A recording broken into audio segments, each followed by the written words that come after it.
नमस्कार, आप देख रहे हैं न्यूज वन इंडिया और आपके साथ मैं हूं अंशिका पाठक। बुलेटिन की शुरुआत करेंगे बड़ी खबर के साथ। खबर लखनऊ से, जहां फिर से शुरू होगी जेलों में मिलाई व्यवस्था। सरकार ने जारी किए मिलाई व्यवस्था पर शासनादेश। नियम शर्तों के साथ परिजनों से मिल सकेंगे जेल में बंद कैदी।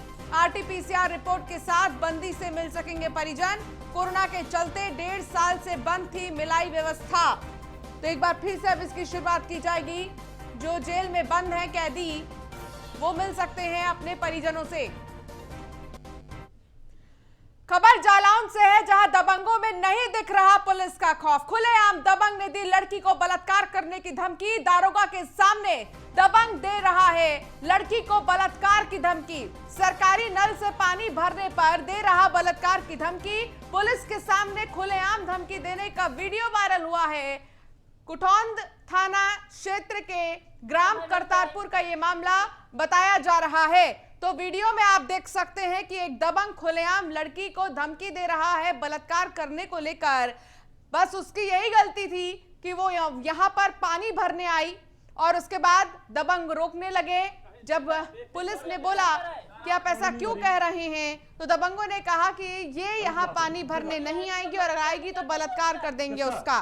तो दबंगों ने क्या कुछ कहा, एक बार आपको सुनाते हैं। मोड़ी नहीं भरेगी, गलत बात है ये। मोड़ी आएगी तो बलात्कार नहीं कर देंगे उसका। किसका? उसका लड़की का हमारे नल पे आएगी तो इसलिए मोड़ी नहीं आएगी नल पे, ठीक है। मोड़ी अपने घर पर आए। मोड़ी नहीं भरेगी, गलत बात है ये। मोड़ी आएगी तो बलात्कार कर देंगे उसका। किसका? उसका लड़की का हमारे नल पे आएगी तो इसलिए मोड़ी नहीं आएगी नल पे, ठीक है। मोड़ी अपने घर पर आए। मोड़ी नहीं भरेगी, गलत बात है ये। मोड़ी आएगी तो बलात्कार नहीं कर देंगे उसका। किसका? उसका लड़की का हमारे नल पे आएगी तो इसलिए मोड़ी नहीं आएगी नल पे, ठीक है। मोड़ी अपने घर पर आए। मोड़ी नहीं भरेगी, गलत बात है ये। मोड़ी आएगी तो बलात्कार नहीं। ये कह रहे हैं कि वो पानी नहीं भरने आएगी और अगर आएगी तो उसका बलात्कार कर देंगे। लड़की अपने घर पर रहे, पानी नहीं भरेगी, गलत बात है। लड़की आएगी तो हम बलात्कार कर देंगे उसका, ये दबंगों का कहना है। पुलिस वहां पर थी मौजूद, लेकिन कुछ नहीं बोली पुलिस, वहां पर मूक दर्शक बने खड़ी रही। मुबिन खान हमारे संवाददाता हमारे साथ जुड़ गए हैं। मुबिन, क्या देखिए जानकारी मिल रही है इस पूरे मामले को लेकर, सबसे पहले विस्तार से बताएं। और दूसरी चीज, अगर इस तरीके से अगर दबंग धमकी देते हैं तो क्या उस पर अभी तक कोई एक्शन लिया गया है? जी, आपको बता दूं, जहां देश के प्रधानमंत्री नरेंद्र मोदी और सूबे के मुखिया योगी आदित्यनाथ बेटी बचाओ बेटी पढ़ाओ का नारा दे रहे हैं, वहीं जालौन में दबंगों के हौसले बुलंद है। साफ तौर पर अगर देखा जाए, कुठौंद थाना क्षेत्र के करतारपुर का गांव का ये पूरा मामला है, जहां पे पानी भरने के लिए महिला जाती है तो वहां पे कुछ दबंग पुलिस के सामने मुंह दर्शक बने होके बोलते हैं कि लड़की का मैं बलात्कार कर दूंगा। हाँ, हालांकि अभी तक इसमें कोई पुलिस प्रशासन की तरफ से कोई कार्रवाई की बात सामने नहीं आई है। जी चलिए, बहुत शुक्रिया मुबिन इस तमाम जानकारी के लिए। सहारनपुर से खबर है, जहां फर्जी मतदाता पहचान पत्र बनाने का मामला सामने आया है। यूपी एसटीएफ करेगी फर्जी मतदाता पहचान पत्र मामले की जांच। चुनाव आयोग की वेबसाइट में की गई थी घुसपैठ। यूपी सरकार ने मामले को बेहद गंभीर माना है। आपको बता दें कि थाना नकुड़ इलाके के गांव माछरहेड़ी निवासी राम कुमार सैनी के बेटे विपुल सैनी को गुरुवार की देर रात करीब 12 बजे सहारनपुर क्राइम ब्रांच और साइबर सेल थाना पुलिस ने मिलकर गिरफ्तार किया। विपुल सैनी पर आरोप है कि उसने अपने साथी अरमान मलिक निवासी हारदा मध्य प्रदेश के साथ मिलकर भारत निर्वाचन आयोग की वेबसाइट को हैक किया, जिसके बाद भारत निर्वाचन आयोग के द्वारा जो पासवर्ड प्रयोग में लाया जा रहा था, उसी पासवर्ड को भी विपुल सैनी इस्तेमाल करता रहा। विपुल सैनी ने पूछताछ में यह बात स्वीकार की कि उसने अरमान मलिक के कहने पर वेबसाइट का इस्तेमाल किया। विपुल सैनी ने 3 माह में 10,000 वोट आईडी कार्ड बनाए हैं। प्रत्येक कार्ड बनाने के लिए वो लोगों से 100 से 200 रुपए लेता था। जितने वोटर आईडी कार्ड बनता था, उनकी पीडीएफ बनाकर अरमान मलिक को भेजता था।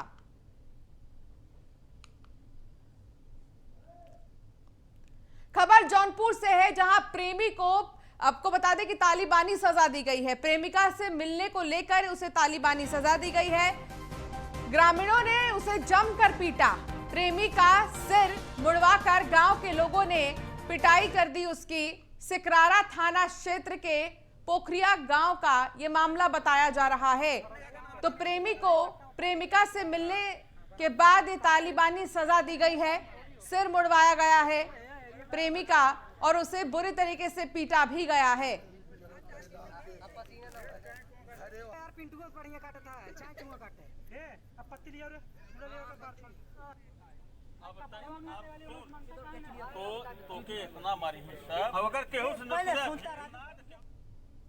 और इस बीच खबर मेरठ से, इस खबर को सुनकर शायद आप हिल जाएंगे। जी हां, कलयुगी पिता ने 2 बच्चियों को मौत के घाट उतार दिया है। गला दबाकर 2 मासूम बच्चियों की हत्या कर दी। पत्नी से विवाद के चलते बेटियों की हत्या की गई है।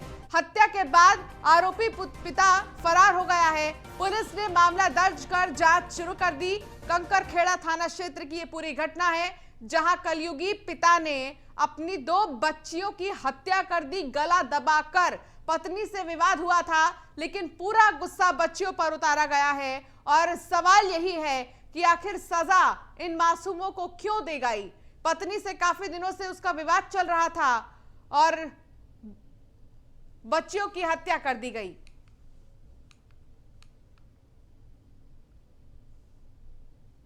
तो कलयुगी पिता ने 2 बच्चियों की हत्या कर दी है। इस पूरे मामले में अब जांच पड़ताल पुलिस कर रही है। तो 2022 के विधानसभा चुनाव में अभी करीब 6 महीने से ज्यादा का वक्त है, लेकिन राजनीतिक दलों ने अपने यूपी फतह के लिए रणनीति तैयार कर ली है। सभी दल जनता के दिलों तक पहुंचने के लिए हर दांवपेच में जुटे हैं। बीते 4.5 साल में मौजूदा सरकार ने क्या क्या उपलब्धि हासिल की, इसके प्रचार प्रसार के लिए बीजेपी ने जन आशीर्वाद यात्रा निकालने की ठानी है। 4 तस्वीर आपको हम दिखा रहे हैं। केंद्रीय मंत्रिमंडल में शामिल यूपी के 7 मंत्री 2022 को साधने के करीब 3500 किलोमीटर की जन आशीर्वाद यात्रा निकालेंगे। तो दूसरी ओर जन आशीर्वाद यात्रा का जवाब देने के लिए समाजवादी पार्टी का समर्थन करने वाले छोटे दल बीजेपी हटाओ प्रदेश बचाओ के बैनर तले जनक्रांति यात्रा निकालेंगे। उधर कांग्रेस और आरएलडी भी बीजेपी गद्दी छोड़ो यात्रा और न्याय यात्रा के जरिए 2022 की बिसात पर अपने सियासी समीकरण साधने में जुटी है। तो ये 4 तस्वीर आपको हम दिखा रहे हैं, अलग अलग यात्रा की तस्वीर। उत्तर प्रदेश के चुनाव बेहद ही नजदीक है और ज्यादा समय नहीं बचा है, कम समय बचा है, टारगेट बड़ा है और उसको पूरा करने के लिए तमाम राजनीतिक दल जुट गए हैं। देखिए, 16 अगस्त से जन आशीर्वाद यात्रा प्रारंभ होगी। केंद्र की नरेंद्र मोदी जी की सरकार ने और प्रदेश की योगी आदित्यनाथ की सरकार ने गांव, गरीब, किसान, नौजवान और महिलाओं के लिए जो काम किया है, जो सड़क, बिजली, पानी की बेहतर व्यवस्था स्थापित की है, कानून व्यवस्था का डंका बज रहा है, तमाम ऐसी योजनाएं जो समाज के अंतिम छोर पर खड़े व्यक्ति तक पहुंच रही है, उसको लेकर हम जाएंगे। और ये साहस हमारे अंदर है, हमारे पार्टी के नेताओं के अंदर है। उत्तर प्रदेश में 6 महीने के बाद में चुनाव है और भारतीय जनता पार्टी आशीर्वाद यात्रा के नाम पर सगुफा छोड़ा है। आज तो उत्तर प्रदेश की जनता भारतीय जनता पार्टी को बदलना चाहती है।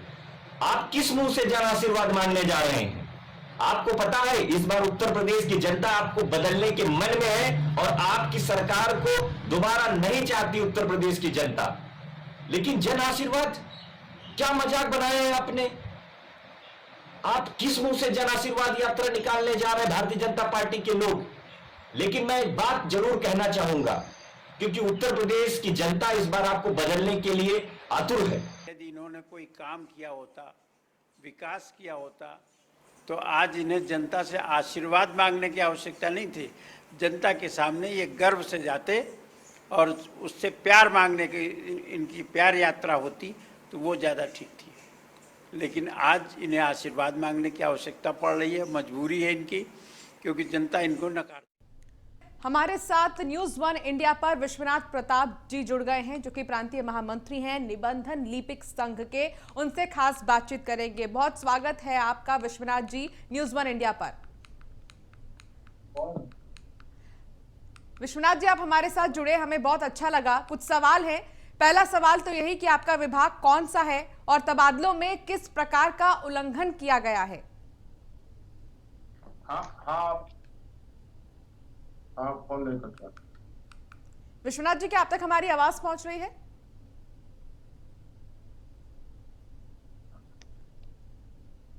विश्वनाथ जी, क्या आप तक हमारी आवाज पहुंच रही है? अब आवाज आ रही है, अब जी आवाज आ रही है। विश्वनाथ जी, बहुत स्वागत है आपका न्यूज वन इंडिया पर। आप हमारे साथ जुड़े। कुछ सवाल हैं। पहला सवाल तो यही है कि आपका विभाग कौन सा है और तबादलों में किस प्रकार का उल्लंघन किया गया है, ये आपसे जानना चाहेंगे। सर, मेरा विभाग स्टाम्प एवं रजिस्ट्रेशन विभाग है। इस विभाग में विगत कई वर्षों से नियमित महानिरीक्षक निबंधन की नियुक्ति नहीं हुई है। जी। जो भी अधिकारी महानिरीक्षक निबंधन के तौर पर विभाग में तैनात किए गए हैं, उन्हें अपने विभाग के साथ अतिरिक्त प्रभार के रूप में स्टाम्प एवं निबंधन विभाग का भी प्रभार दिया गया है, जिस कारण से विभाग के विभागीय कार्यों के देखभाल एवं संपादन का कार्य उप निबंधक पद से पदोन्नत विभाग के सहायक महानिरीक्षक निबंधन एवं उप महानिरीक्षक निबंधन अधिकारियों द्वारा दिए गए मार्गदर्शन के अनुसार चल रहा है। जी महोदय, मैं आपके चैनल के माध्यम से बताना चाहूंगा कि अधिकारियों एवं कर्मचारियों के विवाद को, स्थानांतरण विवाद को देखते हुए स्थानांतरण को पूर्ण रूप शोषण मुक्त एवं पारदर्शी बनाने के मंशा के उद्देश्य से माननीय मुख्यमंत्री श्री योगी आदित्यनाथ जी के नेतृत्व की सरकार, उत्तर प्रदेश की सरकार के निर्देश पर शासन द्वारा स्थानांतरण नीति बनाते हुए 29 मार्च 2018 से लागू की गई। इस नीति में दी गई किसी भी व्यवस्था एवं मार्गदर्शन सिद्धांत को स्टाम्प एवं रजिस्ट्रेशन विभाग द्वारा नहीं माना गया। उसका किसी स्टेप का फॉलो नहीं किया गया। और संपूर्ण श्रेणियों के ट्रांसफर, जैसा कि नीति में कहा गया था कि मेरिट बेस्ड प्रणाली से किए जाएंगे, किसी नीति को न मानते हुए समूह ग के कर्मचारियों का प्रदेश में उनकी संख्या वर्तमान में लगभग 820 है के सापेक्ष क्या नीति विरुद्ध तबादलों की शिकायत आपके द्वारा सरकार से की गई है? जी, नीति विरुद्ध तबादलों की शिकायत माननीय मुख्यमंत्री जी से की गई है। और जो भी तबादले हुए हैं वो पिक एंड चूज नीति बनाते हुए किए गए हैं, मनमाफिक तौर पे किए गए हैं। और उसमें जो वर्तमान सरकार की स्थानांतरण नीति है उसको कहीं से भी फॉलो ही नहीं किया गया है। और जितने भी अधिकारियों के ट्रांसफर हुए, लगभग उनकी संख्या 240 के सापेक्ष 20% से अधिक 74 स्थानांतरण हुए हैं। उसमें भी नीति का कोई व्यवस्था नहीं मानी गई है। जहां पे लगभग 8 वर्ष और 5 वर्ष के सेवा काल के अधिकारी थे, उनका अपने मनमाफी के अनुसार स्थानांतरण कर दिया गया है। जबकि जो स्थानांतरण नीति से आच्छादित नहीं थे, 3 वर्ष से कम उनके कार्यकाल थे, उनके भी स्थानांतरण कर दिए गए हैं। और जो स्थानांतरण नीति से आच्छादित थे, दाम्पत्य नीति एवं विकलांग नीति आदि चिकित्सा समस्या, पारिवारिक समस्या, उनके स्थानांतरण नहीं किए गए हैं। ठीक है विश्वनाथ जी, अब आपके संगठन को क्या उम्मीद है सरकार से? आप क्या उम्मीद करते हैं? हमारे संगठन को अपने माननीय मुख्यमंत्री योगी आदित्यनाथ जी से पूर्ण भरोसा एवं विश्वास है उन पर, क्योंकि उन्होंने वर्ष 2019 में इसी प्रकार के विभाग द्वारा किए गए समस्त स्थानांतरणों को निरस्त कर दिया था। और कर्मचारियों एवं अधिकारियों के बीच में न्याय करने का सराहनीय कार्य किया था। आपके चैनल के माध्यम से मैं अपने सर्व समाज के न्याय प्रिय आदरणीय मुख्यमंत्री जी से अपील करना चाहूंगा कि 2019 के भांति इस वर्ष भी विभाग द्वारा जो नीति विरुद्ध स्थानांतरण किए गए हैं, समस्त श्रेणियों के स्थानांतरण को निरस्त करते हुए पुनः अपनी न्यायप्रियता निबंधन विभाग के कर्मचारियों अधिकारियों के बीच में प्रतिष्ठित करने का उनके द्वारा कार्य किया जाएगा। ऐसा हमको, हमारे संगठन को पूर्ण भरोसा और विश्वास है। चलिए विश्वनाथ जी, बहुत शुक्रिया हमारे साथ बात करने के लिए। तो विश्वनाथ प्रताप हमारे साथ जुड़े थे, उन्होंने हमसे खास बातचीत की। इस बुलेटिन में फिलहाल इतना ही। आप बने रहिए न्यूज़ वन इंडिया के साथ। नमस्कार।